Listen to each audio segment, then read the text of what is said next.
7টা জিনিস মানুষ মরে যাওয়ার পরে তার কবরে পৌঁছতে থাকে।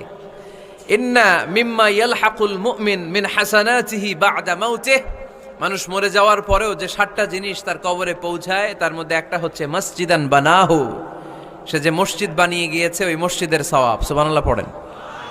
আপনি টাকা দিয়ে মসজিদ বানিয়ে দিলেন, ওই মসজিদে মুসল্লিরা নামাজ পড়ে, রোজাদাররা এসে ওখানে ইফতার খায়, তাহাজ্জুদ আদায়কারীরা তাহাজ্জুদ পড়ে, তাদের সওয়াবের কমতি হবে না, কিন্তু তাদের সওয়াবের একটা পার্সেন্টেজ সওয়াব যে ব্যক্তি মসজিদ বানালো তার আমল নামে আল্লাহ ঢুকিয়ে দেয়। এজন্য বেশি বেশি মসজিদ বানাতে রাজি আছেন তো?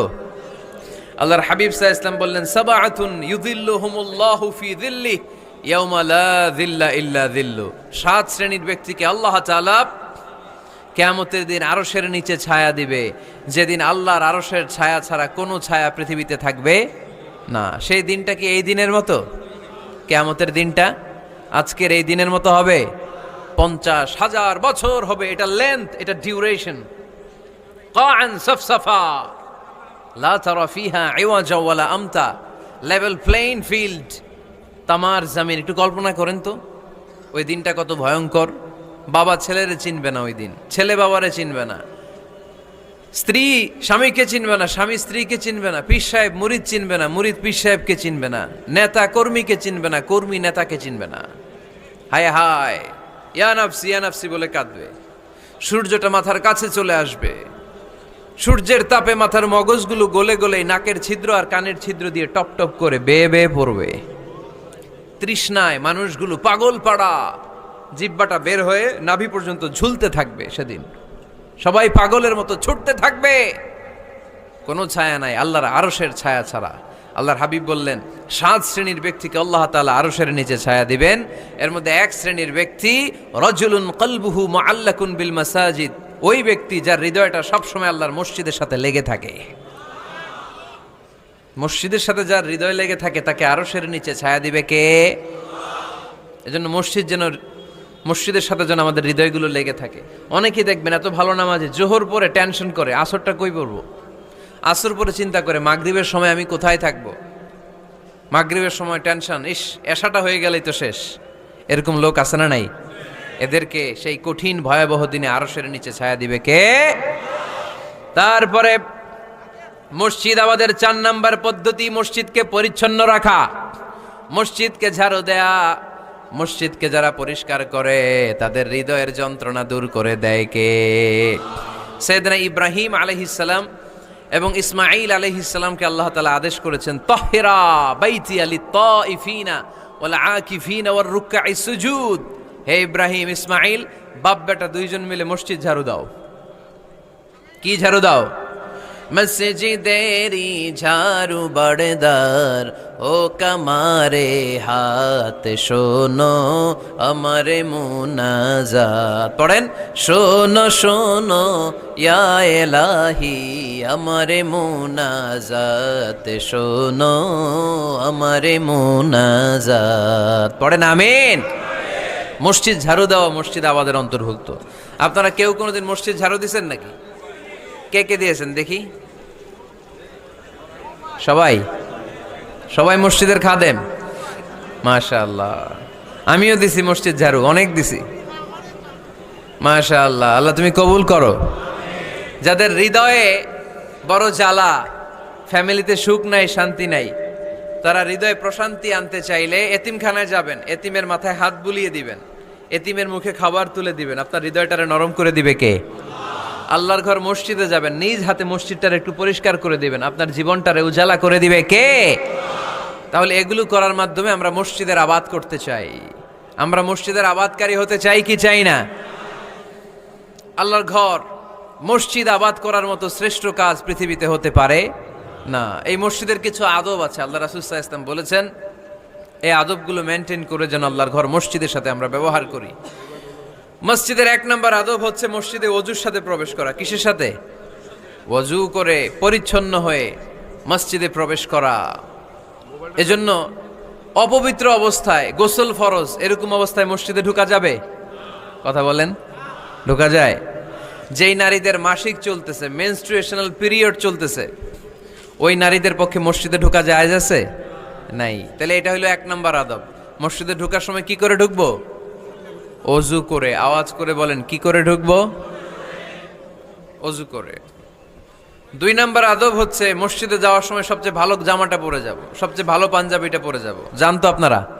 না সবচেয়ে সিরাটা পরে যান? হ্যাঁ, অনেকের নামাজের জন্য একটা পুরান জামা আছে, সিরা পাড়া, এদিকে হাত উঠাইলে দিকতে দেখা যায়, আছে না নাই? সবচেয়ে সিরা পাড়াটা রাখে নামাজের জন্য, কপাল পোড়া। আর সুন্নাতে খাতনার অনুষ্ঠানে গেলে মাশাআল্লাহ লেহেঙ্গা গায়ে দেওয়া যায়, আছে না নাই? না, আপনি ইবাদতের জন্য সবচেয়ে সুন্দর জামাটা রাখবেন। এজন্য রাব্বুল আলামিন বলেন, ইয়া বানি আদম খুযু জিনাতাকুম ইনদা কুল্লি মসজিদ। ও বনি আদম, তুমি যখন আল্লাহর ঘর মসজিদে ঢুকবা, ও বনি আদম তুমি যখন নামাজের মুসল্লায় দাঁড়াবা, তোমার সবচাইতে দামি, সবচাইতে সুন্দর জামাটা গায়ে দিয়ে তুমি নামাজে দাঁড়াও, ঠিক কি না? তাহলে এখন মসজিদে যাওয়ার সময় কি গায়ে দিয়ে যাবেন বলেন? খিতা করবেন? হ্যাঁ, মাশাআল্লাহ, হ্যাঁ, সবচেয়ে ভালো কাপড়টা আয়রন করে পারফিউম মেখে তারপরে আমরা যাব। রাজি আছেন তো? 3 নাম্বার আদব হচ্ছে মসজিদে ঢোকার সময় বাম পা দিয়ে ঢুকতে হয়।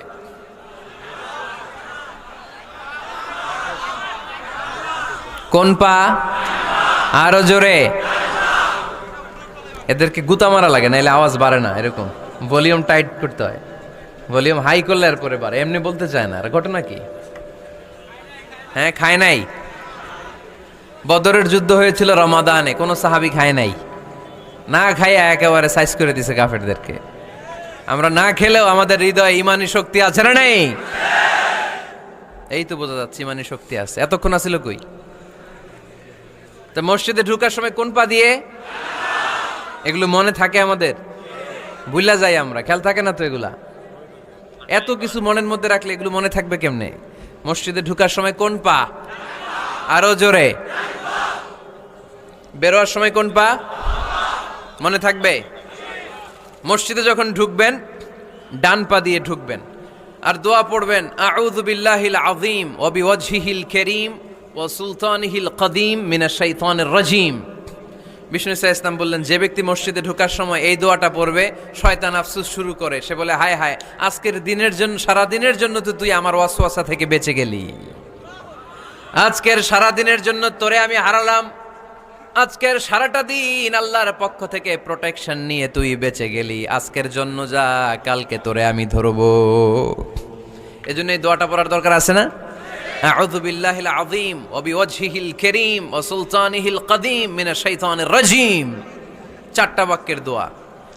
মুখস্থ করতে কষ্ট হলে যে ইউটিউবে চলে যাবে আজকেই, ওখান থেকে শুনে আপনারা মুখস্থ করে নেবেন, এই দোয়াটা পড়বেন, তাহলে ওই দিনের জন্য শয়তানের ওয়াসওয়াসা, টেম্পটেশন, প্রভোকেশন থেকে আপনি আল্লাহ তাআলার প্রোটেকশনে চলে গেলেন। সুবহানাল্লাহ পড়েন।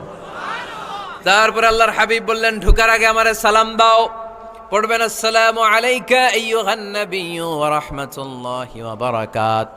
এই 2টা জিনিস যখন করে ফেললেন, তখন ডান পা দিয়ে পড়বেন, আল্লাহুম্মা ইফতাহ লি আবওয়াবা রাহমাতিক। সুবহানাল্লাহ পড়েন। আল্লাহুম্মা ইফতাহ লি, ও আল্লাহ আমার জন্য তুমি খুলে দাও, আবওয়াবা রাহমাতিক, তোমার রহমতের দরজা। তার মানে মসজিদে ঢুকলে রহমত পাওয়া যায় কি যায় না? মসজিদে ঢুকলে পাওয়া যায় রহমত, মসজিদের বাইরে রহমতের কথা আল্লাহ বলে নাই। মসজিদের ভিতরে রহমত। কোথায় রহমত? কোথায়? মসজিদের ভিতরে রহমত আছে না? তার প্রমাণ, মসজিদে ঢুকলেই শান্তি লাগে কেমন জানি, আর ঘুমে ধরে। মসজিদে ঘুমাইছেন কারা কারা দেখি? সবাই ঘুমাইছেন? আরে আমি কত ঘুমাইছি।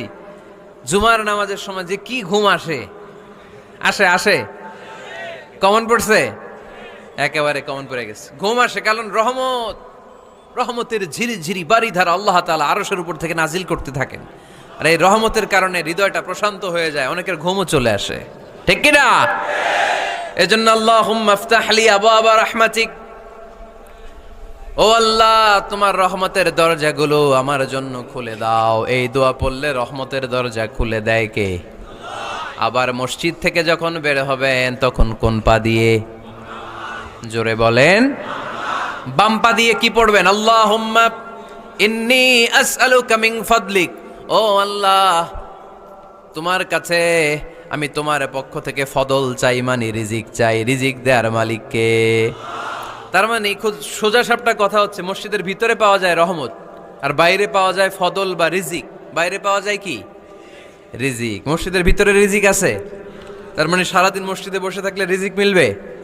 নামাজের সময় নামাজ পড়তে হবে, কাজের সময় কাজ করতে হবে। এটাই হচ্ছে ইসলামের বিধান। নামাজের সময় নামাজ, কাজের সময়।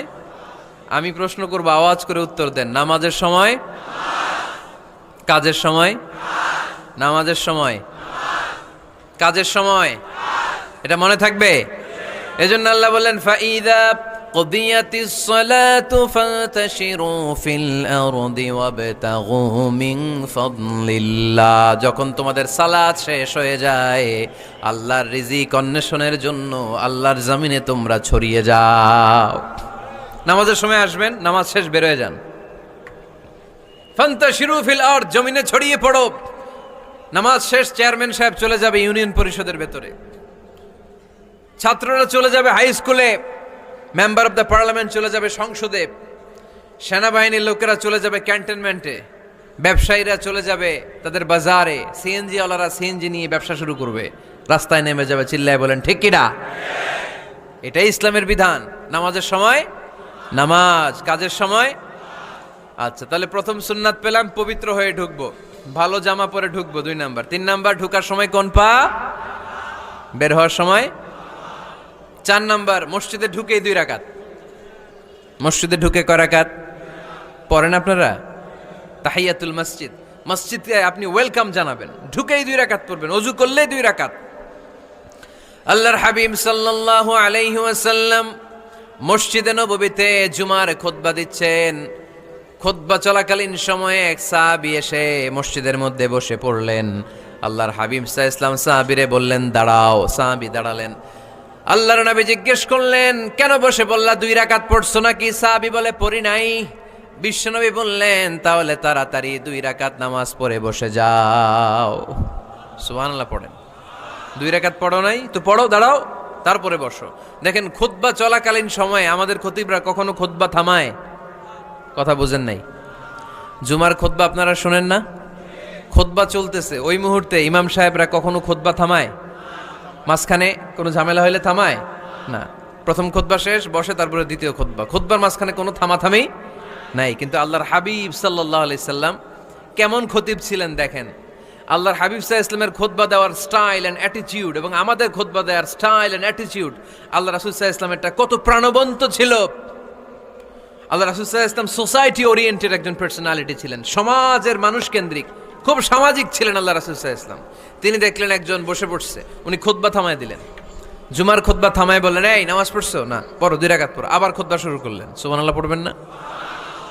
একবার তিনি খুতবা দিচ্ছেন, দেখলেন আল্লাহ রাসূল সাল্লাল্লাহু আলাইহি ওয়াসাল্লামের 2 জন নাতি হাসান আর হুসাইন রাদিয়াল্লাহু তাআলা আনহুমা, ছোট্ট মানুষ, কাতারের ভিতরে ঢুকে কোনো সাহাবী টুপি টান দেয়, কারো পাগড়ি ধরে টান দেয়, একজন এদিকে দৌড় দেয়, আরেকজন ওদিকে দৌড় দেয়। মসজিদে একটা ডিস্টার্ব হচ্ছে। আল্লাহর হাবিব সাল্লাল্লাহু আলাইহি ওয়াসাল্লাম খুতবা থামিয়ে দিলেন, মিম্বার থেকে নেমে আসলেন, 2 নাতিকে 2 হাতে ধরলেন, ধরে আস্তে করে জান্নাতের এই 2 সর্দারকে নিয়ে মিম্বারের উপরে দাঁড়ালেন। এই হাতে এই নাতি, ওই হাতে আরেক নাতি। এরপর দাঁড়িয়ে দাঁড়িয়ে তিনি বাকি খুতবা দিলেন। পড়েন সুবহানাল্লাহ। কত প্রাণবন্ত খুতবা। উনিও খুতবা দিতেন, আমরাও খুতবা দেই। আল্লাহর হাবিব সাল্লাল্লাহু আলাইহি ওয়াসাল্লাম খুতবা দিচ্ছেন।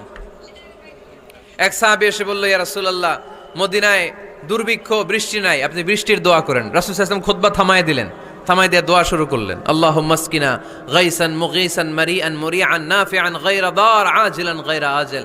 আল্লাহ, উপকারী বৃষ্টি দেন, যে বৃষ্টিতে আমাদের ফসল জন্মাবে, সবুজ ঘাস লতা পাতা জন্মাবে, আমাদের গবাদি পশুর রিজিক বাড়বে। এরকম উপকারী বৃষ্টি আমাদেরকে দিয়ে মদিনাটারে ধন্য করে দেন। বৃষ্টি শুরু হলো। জুমাবার বৃষ্টি, শনি রবি সোম মঙ্গল বুধ বৃহস্পতি শুক্র, টানা 7 দিন বৃষ্টি। এবার বৃষ্টির চোটে মদিনায় বন্যা হয়ে গেছে। এতদিনে দুর্ভিক্ষ, এতদিনে কি? এখন বৃষ্টির বরকতের দোয়া করছে, বৃষ্টিতে এবার বন্যা।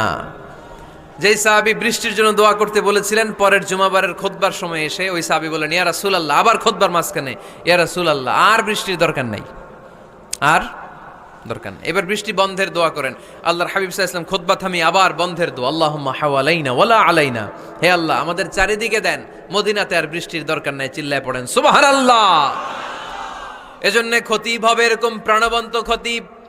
সমাজে কি চলে, কি ক্রাইসিস, কি সংকট, ইয়াংরা কোন সমস্যায় ভোগে, আমাদের রাজনৈতিক অঙ্গনে কি সমস্যা, আমাদের অর্থনৈতিক অঙ্গনে কি সমস্যা, আমাদের সামাজিক অঙ্গনে কি সমস্যা, আমাদের পরিবারগুলোর ভেতরে কি ঝামেলা, প্রত্যেকটা কথা মসজিদের মিম্বার থেকে আসার দরকার আছে না নাই? আল্লাহর হাবিব সাল্লাল্লাহু আলাইহি ওয়াসাল্লাম এভাবেই সমাজকে ঠিক করে দিতেন। 2 রাকাত মসজিদে ঢুকে আজকে থেকে আমরা পড়ব। মসজিদে ঢুকলেই কয় রাকাত মনে থাকবে না ভুলে যাবেন?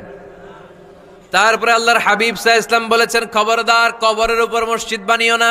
কবরস্থান একদিকে, মসজিদ আর একদিকে। কিন্তু বাংলাদেশে মসজিদের সাথে কবর মিলানো আছে না নাই? ছোট্ট একটা মসজিদ কিন্তু এত বড় বাবার কবর আছে না নাই? না, এগুলো করবেন না আপনি। আগে হবে মসজিদ, পরে কবরস্থান। যেমন মসজিদে নববী হয়েছে আগে, তারপরে বিশ্বনবীর কবর এখানে আছে না নাই?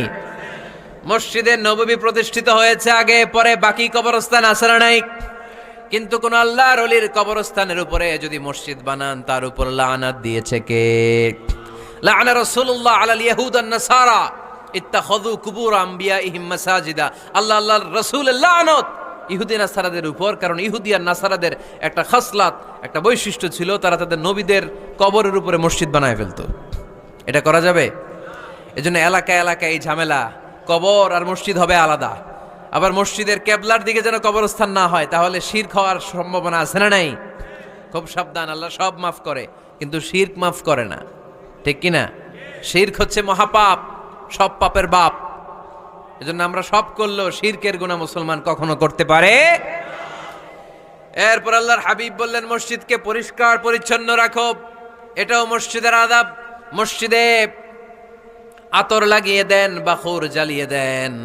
আপনাদের এই এলাকার মধ্যে তো বাখুরের অভাব নাই, আগরের অভাব নাই, ঠিক কিনা? গতকাল প্রোগ্রাম ছিল কই?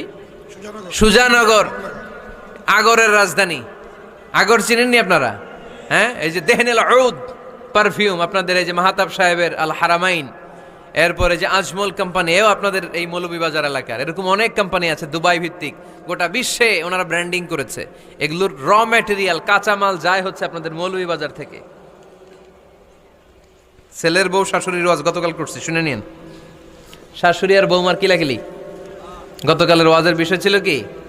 শাশুড়ি বৌমার কিলাকিলি কি করে থামাবেন, শুনে নিন। আচ্ছা ঠিক আছে, মুফতি সাহেবদের কাছ থেকে জেনে নেবেন এই প্রশ্ন। আমি উত্তর দিলে আবার কিলাকিলি লেগে যাবে বাংলাদেশ। কিলাকিলির দরকার নাই। সম্মানিত ভাইয়েরা, মসজিদ পরিষ্কার পরিচ্ছন্ন রাখবেন, এই বাখুর জ্বালাবেন, দেহনেল উদ, এই পারফিউমগুলো ছড়িয়ে দিবেন। মসজিদের মধ্যে অনেক মসজিদে দুর্গন্ধ আছে না নাই? এই কার্পেটের মধ্যে ময়লা, পরিষ্কার করে না। আল্লাহর হাবিব সাল্লাল্লাহু আলাইহি ওয়াসাল্লাম বলেছেন, খবরদার। আম্মা জান আয়েশা বর্ণনা করেন, আমার রাসূলুল্লাহ সাল্লাল্লাহু আলাইহি ওয়াসাল্লাম বিবিনাইল মসজিদ ফিদ দুয়ার ওয়া আন তুতায়্যাবা ওয়া তুনাযযাফ। আমরা যেন এলাকা এলাকায় মসজিদ বানাই, মসজিদগুলোকে যেন পারফিউম দিয়ে, আতর দিয়ে সুগন্ধময় করে দেই। বিশ্বনবী আদেশ করেছেন, সুবহানাল্লাহ পড়েন। এজন্য কোনো অপরিচ্ছন্ন মসজিদ থাকতে পারবে না। মসজিদের পাশ দিয়ে গেলে আতরের ঘ্রাণে আমোদ হয়ে লোকজন যেন বুঝতে পারে এটা আল্লাহর ঘর, মসজিদ। চিল্লায় বলেন ঠিক কি না? এরপর আল্লাহর হাবিব সাল্লাল্লাহু আলাইহি ওয়াসাল্লাম বলেছেন, মসজিদের আরেকটা আদব হলো মসজিদকে অতিমাত্রায় ডিজাইন না করা। বেশি ডিজাইন করা যাবে না। এমন ডিজাইন করা যাবে না যে এটা মসজিদ বোঝাই যায় না। এত লাইটিং ফাইটিং করে, এটা কি মসজিদ না কমিউনিটি সেন্টার বোঝাই যায় না? আছে না নাই? আছে। এরকম যেন আমরা না করি সম্মানিত ভাইয়েরা।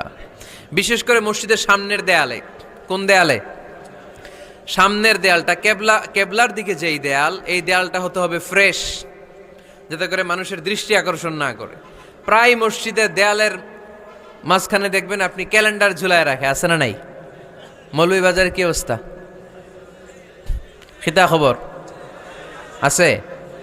তো এই যে ক্যালেন্ডার ঝুলায় রাখে, ওইখানে দেখবেন বিভিন্ন মসজিদের ছবি, এতিমখানার ছবি, মানুষের ছবি। তো মানুষ নামাজে পড়ে আবার ওগুলোও তাকায়, আছে না নাই? প্রথম কাতারে পরে ওইখানে কি লেখা, এগুলো পরে তার ডিস্টার্ব হচ্ছে না? এই মুসল্লির দৃষ্টি যাতে অন্যদিকে না যায়, এটা খেয়াল রাখতে হবে। যদি পারা যায়, মসজিদের সামনে কোনো ঘড়ি টড়ি চলবে না। ঘড়ি মসজিদের পেছনের দেয়ালে, সময়সূচি পেছনের দেয়ালে, সব পেছনে। সময় কয়টা বাজে ওটা ইমাম দেখলেই চলবে, ইমাম এভাবে দেখে নিবে, আপনারাও দেখে নিবেন। কিন্তু সামনের দেয়ালটা যত সিম্পল করা যায়। আল্লাহর হাবিব সাল্লাল্লাহু আলাইহি ওয়াসাল্লাম নামাজ পড়া অবস্থায় সামনে এমন কিছু রাখতেন না যেটাকে যেটার দ্বারা আল্লাহর হাবিব সাল্লাল্লাহু আলাইহি ওয়াসাল্লামের সালাতে মনোযোগ অন্যদিকে চলে যায়। আমরা যখন সালাত পড়ি, যদি অন্যদিকে তাকাই, ফেরেশতার মাধ্যমে আল্লাহ একটা ডাক দেয়, বলে আকবিল, এই বান্দা ফিরে আয়, তোর নজর থাকা দরকার সেজদার জায়গায়, ফিরে আয়। আপনি আবার যখন অন্যদিকে তাকান, আল্লাহ বলে ফিরে আয়, সেজদার দিকে তাকা। আপনি আবার যখন ঘড়ির দিকে তাকান, আল্লাহ বলে আকবিল, ফিরে আয়, সেজদার দিকে তাকা। আপনি যখন আবার অন্যদিকে তাকান, তখন আল্লাহ বলে লা হাজাতা লি ইলা সালাতিক, তোর এই নামাজের দরকার আমার নাই। নাউজুবিল্লাহ পড়বেন না? তোর এই নামাজের দরকার আমার নাই। অজু করে কষ্ট করে যাকে খুশি করার জন্য আপনি সালাতে দাঁড়ালেন, উনি যদি বলে এই নামাজের দরকার নাই, তা কার জন্য নামাজ পড়লেন আপনি? কথা কি বুঝতে পেরেছেন? এই জন্য এলাকার গণ্যমান্য ব্যক্তিবর্গ আছে, আমাদের চেয়ারম্যান সাহেব আছে, আরো অন্যান্য বিজনেস ম্যাগনেটরা আছে, আপনারা মসজিদ যখন নির্মাণ করবেন, সামনের দেয়ালটা যত সাদামাটা হতে পারে ততই ভালো। এমনকি জায়নামাজের মধ্যে এখন কাবা ঘরের ছবি আছে না নাই? আছে না? কি মুসলমান আমরা, নিজের কাবারে নিজে লাথি মারি নামাজের আগে, মনের অজান্তে নিজের কাবাকে নিজে লাথি মারছি। এরকম জায়নামাজ ব্যবহার করা নিষেধ, চিল্লায় বলেন ঠিক কিনা? সাদা ফ্রেশ জায়নামাজ বাজারজাত করেন, আপনাদের সিদ্ধান্তই ওনাদের ব্যবসা বয়কট হয়ে যাবে। আপনারা যদি এখন থেকে মসজিদের মিনারা আর কাবা ঘরের যে প্রতিকৃতি বা ছবি, এরকম ছবি সম্বলিত জায়নামাজ কিনা বন্ধ করে দেন, এদের মার্কেট থাকবে? কথা বলেন। কালকে থেকে আমরা জায়নামাজ কেনার সময় ফ্রেশ জায়নামাজ কিনবো। কোনো মসজিদ, কোনো মিনার, আমাদের কাবা ঘরের ছবি সম্বলিত কোনো জায়নামাজ কিনা যাবে? আওয়াজ করে বলেন, যাবে? যাবে না। এগুলো হচ্ছে মসজিদের আদাব, এগুলো রক্ষা করে মসজিদে ঢোকার দরকার আছে না নাই? তাহলে মসজিদ সবার, মসজিদ আল্লাহর হাবিব সাল্লাল্লাহু আলাইহি ওয়াসাল্লাম খ্রিস্টানদেরকে মসজিদে ঢুকতে দিয়েছেন, আর আমরা মুসলমান ভাইয়ের জন্য মসজিদে তালা ঝুলাই দেই, আছে না নাই? আল্লাহর হাবিব সাল্লাল্লাহু আলাইহি ওয়াসাল্লাম কোথাও গেলেই প্রথমে মসজিদ বানাতেন। কি বানাতেন? মসজিদ বানাতেন। মক্কা থেকে হিজরত করে মদিনায় আসলেন, কোবায় থাকলেন কয়েক সপ্তাহ। কোবা পল্লীতে তিনি মসজিদ বানালেন, মসজিদ কোবা। ওখানে প্রতি শনিবার কেউ যদি অজু করে ওখানে যে 2 রাকাত নামাজ পড়ে, একটা কবুল উমরার সওয়াব আল্লাহ তাআলা তার আমলনামায় দিয়ে দেয়। মসজিদে কোবা বানালেন। তারপরে মদিনায় এসে মসজিদে নববী বানালেন আল্লাহর হাবিব সাল্লাল্লাহু আলাইহি ওয়াসাল্লাম, মসজিদে নববী। এটা ছিল আল্লাহ রাসূল সাল্লাল্লাহু আলাইহি ওয়াসাল্লামের বৈশিষ্ট্য। কোথাও গেলেই তিনি মসজিদ বানাতেন, মসজিদে নববী। হায় রে, এখন তো কত সুন্দর মসজিদ আমরা দেখি, আমরা যে সালাত পড়ি। আল্লাহর হাবিব সাল্লাল্লাহু আলাইহি সাল্লামের সময় মসজিদে নববী কি এরকম ছিল? কথা বলেন। ফ্লোর ছিল বালুর ফ্লোর। কিসের ফ্লোর? আমাদের মসজিদের ফ্লোর কিসের? টাইলস। আর আল্লাহ রাসূল সাল্লাল্লাহু আলাইহি ওয়াসাল্লামের মসজিদে নববীর ফ্লোর কিসের? কথা বলে না তো, আওয়াজ করে উত্তর দেন না কেন? কষ্ট হচ্ছে? দুপুরে খাইছেন না সবাই? কেন খান নাই কেন? রোজা রাখছিলেন? হ্যাঁ, ফজর বাদে আইছি। আচ্ছা ঠিক আছে, ঠিক আছে। আচ্ছা আচ্ছা, সাউন্ড নাই, কথা শোনা যায় না? তো এটা শুনলা কেমনে? জিজ্ঞেস করলাম কথা শোনা যায় না, কয় না। তো এটা শুনলা কি করে? মানে অল্প শোনা যায়, তাই তো? একটু পরে আমার বিদায় ঘন্টা বাজবে, আমি চলে যাব। তোমরা ডিস্টার্ব করতে করতে আমার সময় শেষ। তোমরা ডিস্টার্ব করলে তোমাদের লস। আমি আমার টাইমের 1 মিনিটে বেশি যেতে পারবো না, কারণ এখানে আসরের সালাতের আজান শুরু হয়ে যাবে, এরপরে কোনো কথা নেই। আর বক্তব্য লম্বা করা এটা বেদাত। এই বেদাতকে আমি সুন্নাতের মধ্যে আনতে চাচ্ছি। একটা সময়ে একেবারে কমায় নিয়ে আসবো। এত প্রোগ্রামও আমি করতে চাই না। আমি ঘোষণা দিয়েছি আগামী বছরে সারা বাংলাদেশে আমার প্রোগ্রাম হবে 50টা। কয়টা? 50টা। এরপরের বছর 30টা, এরপরের বছর 20টা। বিভাগীয় প্রোগ্রাম করলেই চলবে আমার। এক এক বিভাগে যে 2 দিন 3 দিন খালাস। এত দরকার নেই, এত লম্বা চূড়ার বক্তব্যের দরকার নেই। আধা ঘন্টা চুপ করে শুনেন, কয়েকটা মেসেজ ড্রপ করি, take it with you to your home, then practice and apply in the society. নিয়ে যান, আমল করেন, সমাজের কাজে লাগান। সমাজটা আলোকিত করে দিবে কে? খুতাবুকুম তাওয়িলা সালাওয়াতুকুম কাসীরা। আল্লাহর হাবিব সাল্লাল্লাহু আলাইহি ওয়াসাল্লাম বললেন, কিয়ামতের একটা আলামত, কিয়ামতের আগে তোমাদের বক্তব্য হয়ে যাবে লম্বা, সালাত হয়ে যাবে খাটো। সালাতের পরে তাসবিহ পড়তে চায় না লোকজন, ব্যস্ত, মহা ব্যস্ত, সুপার বিজি। কোত্থেকে আসলে এই ব্যস্ততা? আপনি রবের সাথে মুনাজাত, না যাই ইউনাজি মুনাজাত, আপনার রবের সাথে একাকী নীরবে কথা বলতে মনে চায় না আপনার? এত তাড়াহুড়ো কিসের? ধীর স্থির হন, একটু স্থির হন, একটু মনোদৈহিক প্রশান্তি অর্জনের চেষ্টা করেন। সব সময় ব্যস্ত, ধাক্কাধাক্কি, উচ্ছৃঙ্খলা, এগুলো আমাদেরকে শেষ করে দিয়েছে। এজন্য লম্বা চোরা বক্তব্য ঠিক না। বক্তব্য শুনতে আমাদের ভালো লাগে, আমল করতে ভালো লাগে না। বক্তব্যটা শেষেই সিগারেট ধরায়, আছে না নাই? মাহফিল শেষেই বিড়ি ধরায়, কয় চমৎকার ওয়াজ করছে হুজুরে। ওয়াজটা সেরকম হয়েছে, অনেক কণ্ঠ সুন্দর হুজুরের। এতদিন ইউটিউবে দেখছি, আজকে সরাসরি দেখাইছি, আছে না নাই? তো কি লাভ হয়েছে? লাভটা হয়েছে কি? এই যে মাহফিল শেষে বিড়িটা ধরাইলেন আর গেলেন, কোনো লাভ হয় নাই। এগুলো থেকে বেরিয়ে আসতে হবে।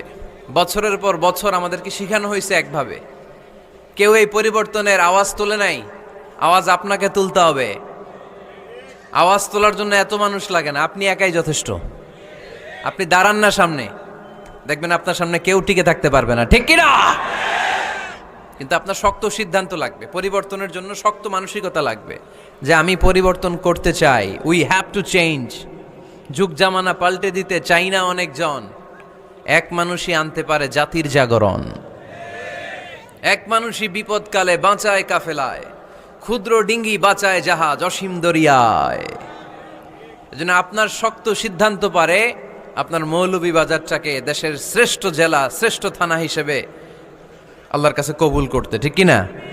এজন্য লম্বা চূড়া আলোচনা ঠিক না। ছোটখাটো অল্প কয়েকটা মেসেজ নিয়ে যেতে পারলেই that's enough. One of the minor signs before the day of judgment, your Islamic lectures will be very longer and your salah 5 times a day will be shorter. কিয়ামতের আগে বক্তব্য লম্বা, নামাজ খাটো, তাসবিহ পড়ে না, ব্যস্ত, মহাব্যস্ত। এই মহাব্যস্ততা ছাড়েন, কোরআন সুন্নাহর দিকে ফিরে আসেন। বরকত দিবে কে? বিশ্বনবীর মসজিদে নববীর ফ্লোর বালুর ফ্লোর ছিল, আমাদের ফ্লোর টাইলস। আল্লাহর হাবিব সাল্লাল্লাহু আলাইহি ওয়াসাল্লামের মসজিদে বালি নিচে, এই বালিতেই নামাজ পড়তেন। বৃষ্টি হলে কাদামাটি হয়ে যেত, কাদামাটিতেই সেজদা করতেন। সেজদা করলে কাদার মাটি আল্লাহর হাবিব সাল্লাল্লাহু আলাইহি ওয়াসাল্লামের নাকে আর কপালে লেগে যেত। তিনি সালাম ফিরিয়ে সাহাবাদের দিকে মুখ ফিরিয়ে বসলে দেখতেন প্রতিটা সাহাবীর নাকে আর কপালে কাদার মাটি মিশে আছে। তার মানে প্রিয় নবী সাল্লাল্লাহু আলাইহি ওয়াসাল্লামের মসজিদে নববী ছিল কাঁচা, কিন্তু মুসল্লি ছিল পাকা। আমাদের মসজিদগুলা হয়েছে পাকা, কিন্তু মুসল্লি কাঁচা, ঠিক কিনা? ফজরের সালাতে মানুষ নাই। ইমাম সাহেব আছেন কে কে এলাকায়? দেখি ইমাম, মসজিদের ইমাম, মাশাআল্লাহ। আপনাদের এইখানে ওই মসজিদে ফজরের নামাজে কয় কাতার হয়? 5 জন 6 জন? কেনে এত কম? কেনে? হ্যাঁ, আসে না, আসতে চায় না লোকজন।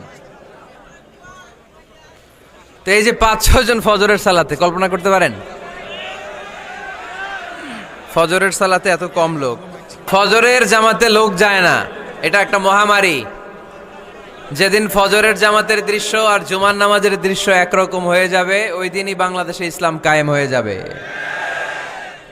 এখন স্লোগান তোলে বিপ্লব বিপ্লব, ইসলামী বিপ্লব। আর ফজরের সময় আমি কম্বলের ভিতরে, আছে না নাই? কোনো বিপ্লব হবে না। ফজরের নামাজ জামাতে পড়ুন, সকালটারে বরকতময় করে দিবে কে? আল্লাহর হাবিব সাল্লাল্লাহু আলাইহি ওয়াসাল্লামের মসজিদ ছিল সবার জন্য উন্মুক্ত, এখানে সবাই আসতে পারত। এজন্য মসজিদ হবে সবার। আমরা মসজিদের আবাদকারী হতে চাই। এজন্য রব্বুল আলামিন বলেন, ইন্নামা ইয়া'মুরু মাসাজিদাল্লাহি মান আমানা বিল্লাহি ওয়াল ইয়াউমিল আখির وأقام الصلاة وآتى الزكاة ولم يخش إلا الله فعسى أولئك أن يكونوا من المهتدين سبحان الله পড়েন। রব্বুল আলামিন বললেন মসজিদের আবাদকারী হবে তারা যারা আল্লাহর প্রতি ঈমান আনে, আখিরাতের প্রতি ঈমান আনে, যারা সালাত কায়েম করে, যারা যাকাত আদায় করে, যারা দুনিয়ার কাউকে ভয় পায় না, ভয় পায় একজনকে, চিল্লায় বলেন তিনি কে? যাদের হৃদয়ে আছে আল্লাহর ভয়, তারা কবু পথ ভুলে যায় না। আল্লাহর প্রেম ছাড়া এই দুনিয়ায় কারো কাছে কোনো কিছু চায় না, ঠিক কিনা? তাহলে যারা মসজিদের আবাদকারী, এরা ভয় পায় একজনকে, চিল্লায় বলেন তিনি কে? মসজিদের আবাদকারীদের প্রথম গুণ, তারা আল্লাহ বিশ্বাস করে, তারা আখিরাতে বিশ্বাস করে, তারা সালাত কায়েম করে, তারা যাকাত আদায় করে, তারা আল্লাহ ছাড়া পৃথিবীর কাউরে ভয় পায় না। আল্লাহ বলেন ফাআসা উলাইকা আইয়াকুনু মিনাল মুহতাদিন, আশা করা যায় তারাই হলো হেদায়েতের রাস্তার উপরে আছে। ঠিক কি না? তারাই মসজিদের আবাদকারী, যারা মসজিদে যায় সালাত আদায় করে। এখন মসজিদের আবাদকারী আপনি হতে চান, আপনি মসজিদে যান না, আপনি আবাদকারী হতে পারবেন? মসজিদের অনেক সভাপতি আছে মসজিদে যায় না, আছে না নাই? মৌলভীবাজারে এই সমস্যা বোধহয় নাই। মসজিদের সেক্রেটারি মসজিদে যায় না, আছে না নাই? তাহলে হইলো, এটা হইলো, এটা মেনে নেওয়া যায়? এজন্য সভাপতি সাহেবরা, আপনি কষ্ট করে মসজিদ বানিয়েছেন, মসজিদে যাবেন। এই কথা বলেন কেন? এত দিকে বিশৃঙ্খলা হইলে কেমন হবে? বসেন আর অল্প কয়েক মিনিট। সভাপতি সাহেব আপনি মসজিদে যাবেন, সেক্রেটারি সাহেব আপনি মসজিদে যাবেন, তাহলে আপনি সঠিক মসজিদের আবাদকারী হবেন। ঠিক কিনা? আমরা মসজিদের আবাদকারী হতে চাই ইনশাআল্লাহ। পড়েন উমরানুল মাসাজিদ। মসজিদের আবাদ কি করে করতে হয়? মসজিদ আবাদ করার এক নাম্বার মাধ্যম হচ্ছে মসজিদ নির্মাণ করা। কি করা? নির্মাণ করা। খেয়াল করবেন, আল্লাহর হাবিব সাল্লাল্লাহু আলাইহি ওয়াসাল্লাম বলেছেন, মান বানা মসজিদান মিন মালিহি ফিদ দুনিয়া বানাল্লাহু লাহু বাইতান ফিল জান্নাহ। যে ব্যক্তি নিজের পকেটের টাকা খরচ করে দুনিয়াতে মসজিদ বানায়, আল্লাহ তাআলা তার জন্য জান্নাতে ঘর বানায়। 60টা জিনিস মানুষ মরে যাওয়ার পরে তার কবরে পৌঁছতে থাকে। ইন্না মিম্মা ইয়ালহাকুল মুমিন মিন হাসানাতিহি বা'দা মাউতিহি। মানুষ মরে যাওয়ার পরেও যে 60টা জিনিস তার কবরে পৌঁছায়, তার মধ্যে একটা হচ্ছে মসজিদান বানাহু। সে যে মসজিদ বানিয়ে গিয়েছে, ওই মসজিদের সওয়াব। সুবহানাল্লাহ পড়েন। আপনি টাকা দিয়ে মসজিদ বানিয়ে দিলেন, ওই মসজিদে মুসল্লিরা নামাজ পড়ে, রোজাদাররা এসে ওখানে ইফতার খায়, তাহাজ্জুদ আদায়কারীরা তাহাজ্জুদ পড়ে, তাদের সওয়াবের কমতি হবে না, কিন্তু তাদের সওয়াবের একটা পার্সেন্টেজ সওয়াব যে ব্যক্তি মসজিদ বানালো তার আমল নামে আল্লাহ ঢুকিয়ে দেয়। এজন্য বেশি বেশি মসজিদ বানাতে রাজি আছেন তো? তাহলে মসজিদ আবাদ করার প্রথম মাধ্যম হচ্ছে মসজিদ বানানো। 2 নাম্বার মাধ্যম হচ্ছে মসজিদে যে জামাতে সালাত আদায় করা। জামাতে সালাতুল জামাআ তাফদুলু সালাতাল ফাযযি বি27 দারাজা। ঘরে নামাজ পড়লে একা একা পড়লে যেই সওয়াব, জামাতে পড়লে 27 গুণ বেশি সওয়াব। সুবহানাল্লাহ বলতে পারলেন না? হে নামাজি আমার ঘরে নামাজে পড়ো আজ, দিলে মে তোমার চরণ তলে হৃদয় যায় নামাজ। হে নামাজি আমার ঘরে নামাজে পড়ো আজ, দিলে মে তোমার চরণ তলে হৃদয় যায় নামাজ। পড়েন আল্লাহু আকবার। কি সুন্দর লিখেছেন কাজী নজরুল ইসলাম। মসজিদ কেমন যেন মসজিদ তার নিজের ভাষায় আল্লাহর কাছে কেঁদে কেঁদে ফরিয়াদ জানায়, আল্লাহ নামাজিরা আমার ঘরে আসে না, কি সুন্দর টাইলস, কি সুন্দর মুসল্লা, কি সুন্দর এয়ার কন্ডিশন, সব আছে কিন্তু মুসল্লি নাই। ঠিক কিনা? মসজিদগুলো আল্লাহর কাছে ফরিয়াদ জানায়। এজন্য আমরা যেন মসজিদমুখী হই। কি মুখী? আওয়াজ করে বলতে হবে, কি মুখী? মসজিদমুখী। তাহলে মসজিদ আবাদের 1 নাম্বার পদ্ধতি মসজিদ বানানো। 2 নাম্বার মসজিদে বেশি বেশি যে জামাতে সালাত আদায় করা। 3 নাম্বারে মসজিদের সাথে সম্পর্ক জুড়ে দেওয়া, হৃদয়টা যেন সবসময় মসজিদের সাথে লেগে থাকে। খেয়াল রাখবেন, আমাদের মুসলমানদের মসজিদ হিন্দুদের মন্দিরের মতো নয়। কোথায় আজান হয়েছে? শেষ করে দিব না? সুবহানাকাল্লাহুম্মা বিহামদিকা আশহাদু আল্লা ইলাহা ইল্লা আনতা আস্তাগফিরুকা ওয়া আতুবু ইলাইক। আল্লাহ আমাদের সবাইকে কথাগুলো বুঝার